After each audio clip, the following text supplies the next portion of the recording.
Hi class, this is the lecture for February 9th, second lecture reviewing for the exam, which will be posted this weekend. Last lecture we reviewed chapters 1 and 2, which provides the broad framework and overview for two issues, that is how the courts are structured in their process. That's the first issue. And secondly, the law and crime models that we use to examine problems in criminal justice. We talked about those in the last lecture. So this lecture will be devoted to the next chapters that you were assigned, which were chapters 4, 5, and 6. We're just going to touch on 6 because I already had a prior lecture on 6, and it's going to be self-evident when you see how I address that chapter 6, you just have to read that and be very familiar with it. It's a very important chapter on the role of the prosecutor. And so I didn't think I should go into a rehashing of that. You should just be very familiar with every aspect of it. But let's start out by reminding you that chapter 3 is not going to be part of the exam. That's the chapter on federal courts. I don't want you to read that for no reason, although it's in general an important chapter for purposes of a broader study of the criminal justice system and how the state courts and the federal courts work. I don't think you really need it because for purposes of the study of this course, state courts is where all the action really occurs, and all the theories really surround state court, all the concerns and all the particular players, they all play themselves out in state court. There are 3 issues that might recur where federal court will be mentioned, and possibly on the exam there might be a question of these 3 issues, but they are not per se or specifically content related to federal court. And those issues are the grand jury, because there are grand juries in states as well. But the grand jury is sometimes referred to in reference to federal court. But I'm not going to quiz you on specific federal court procedures. But there may be mention of a grand jury. For example, in the Duke lacrosse players case, the grand jury was a tool used there, and we discussed that in a forum. Another issue that might come up in the exam that's not specifically going to focus on federal court, but is an issue related to federal court, is the prosecutor.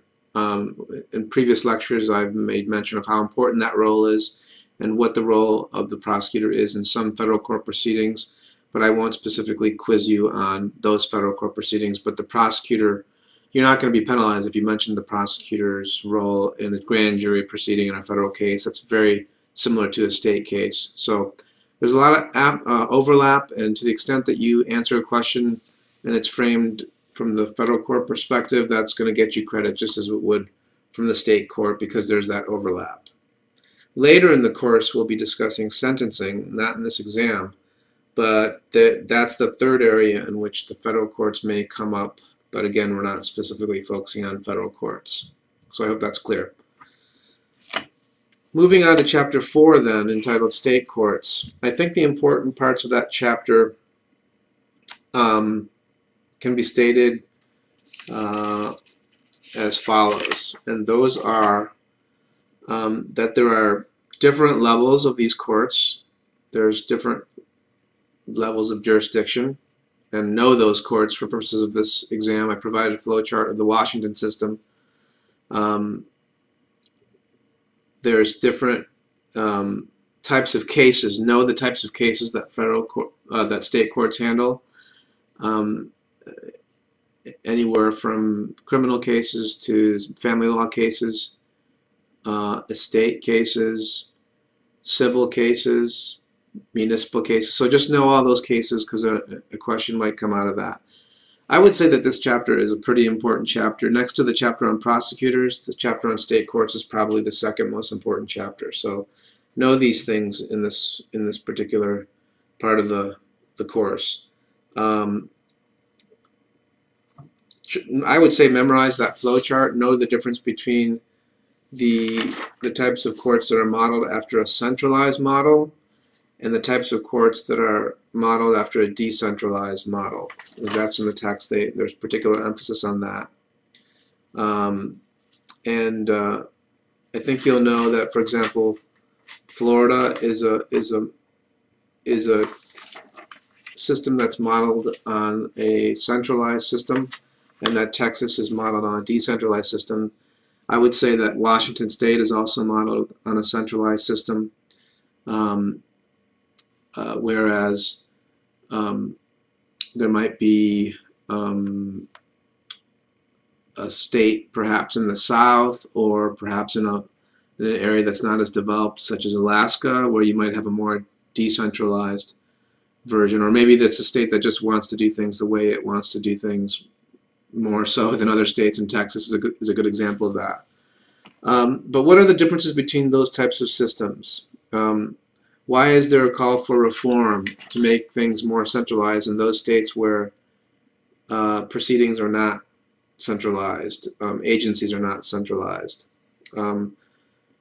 You should also know the different levels in, say, that I would focus on a centralized system as a model because we're in a centralized system in Washington. I come from a centralized system in Wisconsin.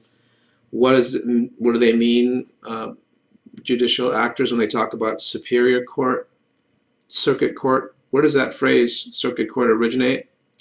There are different types of jurisdictions of courts. Some are called limited courts of limited jurisdiction. Some are called courts of general jurisdiction. Know that. An exam question might arise from those particular distinctions.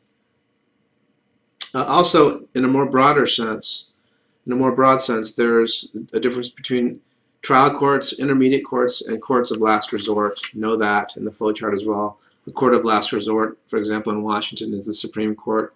That's a state Supreme Court, and then there's the federal system. Again, we're not going into the federal system, so that makes it a lot more easy. I'm not going to ask you a question about the federal Supreme Court at all. The Solicitor General, none of that stuff. So that makes it really straightforward. What causes judicial actors to desire reform? Why is there this desire to have a centralized model as a court system? I would make sure you know that part of it. And then really interesting here, as part of the state court system, there is a window in the course. It's the case up close in that chapter was Ewing versus California and the three strikes law. I also made a posting on the three strikes law, so I would know that particular section. There could very well be an exam question coming out of the three strikes law. And page 105 has the Ewing versus California case up close on three strikes laws. I'm particularly interested in that area because three strikes laws tend to put additional burdens on the court system in a system where courts are already facing overcrowding of cases on their docket and financial difficulties arising out of the fact that that level of courts that deals with trials has limited funding from local powers. There's a lot of push for reform to have that funding derived from state sources rather than local counties. But a lot of courts, I remember the court that I practice in, a lot of the funding came from the county level, the municipality level, some from the state. But that often put a lot of burden when the legislature would come with a law requiring certain kinds of punishment. Where is the financing going to come? So I think that that's an interesting thing, especially given the fact that California voters reversed or upended, made their three strikes law. They threw it out because there were various concerns, but one of those concerns was budgetary. California is facing this huge budget crisis, and the three strikes law was forcing courts to handle cases in a certain way. So, for example, in that state, you did not have the requirement, as in other states, that all the felonies, all the three crimes that are the basis for a three strikes conviction be felonies. California only required one of those be felonies, and you'll see that from Ewing versus California on page 105. And that meant that a lot of these cases were going to go to trial, regardless of the fact that they may have originated as a misdemeanor petty offense. In Ewing, the offense was merely trying to steal 3 golf clubs hidden up Ewing's pants leg, and that resulted in him getting a 25-year prison sentence. And also, more specific to our concerns in the judicial process, is all these kinds of cases, and there are a number of them in California, had to be tried in felony court, which is a much more expensive proceeding to have. So that's one of the reasons I'm really interested in the 3 strikes law. It's a very good source of a research paper in this class. I think one of you has already proposed that as your paper. That's a great idea. Also in this chapter, I would highlight specialty courts, drug courts, especially. That informs a lot of the discussion about the increase in cases that state courts face, which is a big theme. Because of the drug war, which originated in the 1980s, a lot more cases were coming to courts that were drug-related.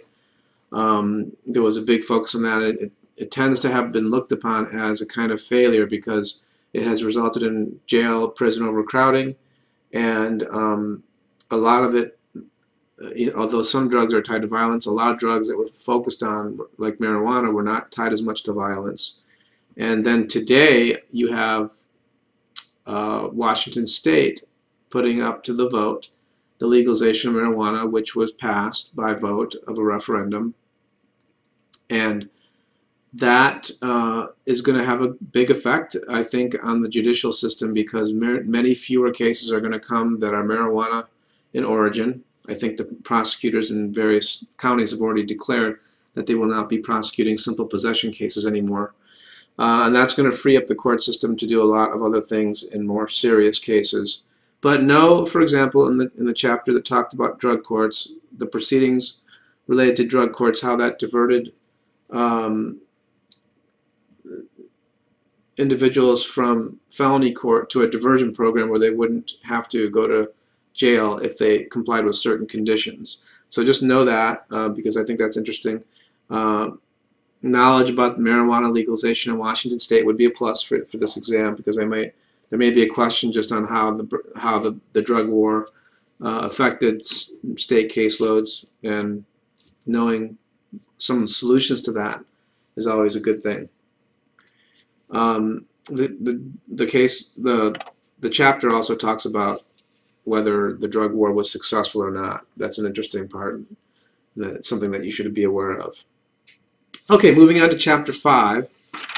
Those are some highlights of Chapter 4, but once again, make sure that you know Chapter 4. I think it's the second most important chapter so far that we've dealt with, next to Chapter 6.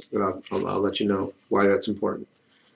Chapter 5, I would say, was much less important than any other chapter in our book, so you would be forgiven if you glossed over most of it, except the portion of the chapter on delay. Chapter 5 talks about delay in the latter part of it, and I think that's an important issue for the judicial system. There's a constitutional right to a speedy trial. There are various acts or statutes in states requiring that a case, especially a felony case, be proceeded with quickly. And one example of this is that the American Bar Association recommends that felony cases be finished within a year, and a lot of state courts tend to use that as their goal, finishing a case in a year, because a felony case involves a dangerous actor, potentially, violence, a disruption of society, victims that are wanting their cases to be resolved quicker, and also felony cases are expensive and often result in trial, and to the extent that those can be streamlined and pushed forward, that's an interest that at least the American Bar Association has in its agenda. The old adage, justice delayed is justice denied, is a big concern for the state court systems out of a matter of public perception. I would cite page 126 in that regard. Take a look at that. I think a lot of the efforts that go into making cases go faster, such as the legislation for speedy trials, speedy case disposition, the rocket dockets that I've talked about that judges try to implement, are really aimed at increasing public confidence, having the appearance that cases are moving faster, even though in many situations, even the rocket docket, even those laws on speedy trials, there are exceptions that riddle those laws that allow special cases to proceed much slower, just because you can imagine, for example, a multi-defendant prosecution in a drug conspiracy. You're not going to be seeing that proceed really fast. I remember in my practice in federal court in the Western District of Wisconsin that we did have to deal with a judge that had reformed his court into what was called a rocket docket. But as soon as I got a drug conspiracy case, they all forgot about that rocket docket. They knew that if this case was ramrodded through, that the intermediate courts would not be happy because it would look like some defendants didn't get their day in court. So there's always an exception to these speedy trial requirements. An exam question might come out of this, because I'd like you to know that there are these laws that require speedy disposition, but that there are exceptions. And what are the different models that we use to look at whether a case should be proceeded with quickly or slowly, whether justice is delayed or justice is denied if justice is delayed, or is that just a stereotype? So, for example, look at page 129. There are studies indicating that delay doesn't necessarily harm the justice outcomes in cases. An exam question might come out of that. I'm very interested in that, because in my experience in the real world of cases of law in action, there are a lot of reasons why a case should go fast in certain circumstances, and a lot of reasons why a case should go slow. And it really was a case-by-case issue, and very hard to put into the can of a state statute where you should have to mandate cases go faster in general. So there are a lot of exceptions in the speedy trial arena, and the constitutional right to a speedy trial, you'll see it's very hard for the state or for the prosecutor to violate that, because there are various reasons why continuances are necessary. Prosecutors sometimes want continuances for various reasons.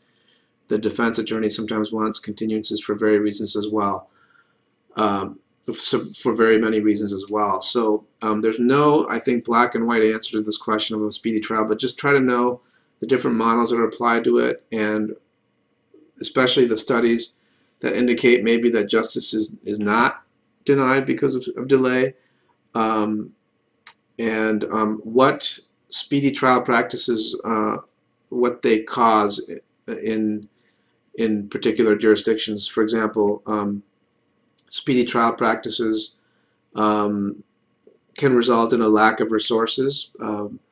That might be one of the reasons why you have that, because courts just do not have the resources to spend their time or money on particular areas, and they just want to get cases moving faster in those areas. There could be speedy trial practices because of a lack of enforcement in the mechanism that is the police and the district attorney's office. So keep in mind that that's in Chapter 6, that you're going to want to know why those practices are sort of focused on, or rather Chapter 5. But in general, Chapter 5 is not as important as the other chapters, but I think the speedy trial practices section is something to look at. One last thing about speedy trial practices. I think it's interesting that law in action, as the theory goes in this book, shows that sometimes scheduling and coordination between agencies can result in a more efficient handling than some of these speedy trial laws or the constitutional requirements of the speedy trial. That seems to be where the rub is, where all the action is, that when judges get proactive to try to move cases along, their scheduling clerks prioritize, triage those cases. That tends to be where the real efficient courts are.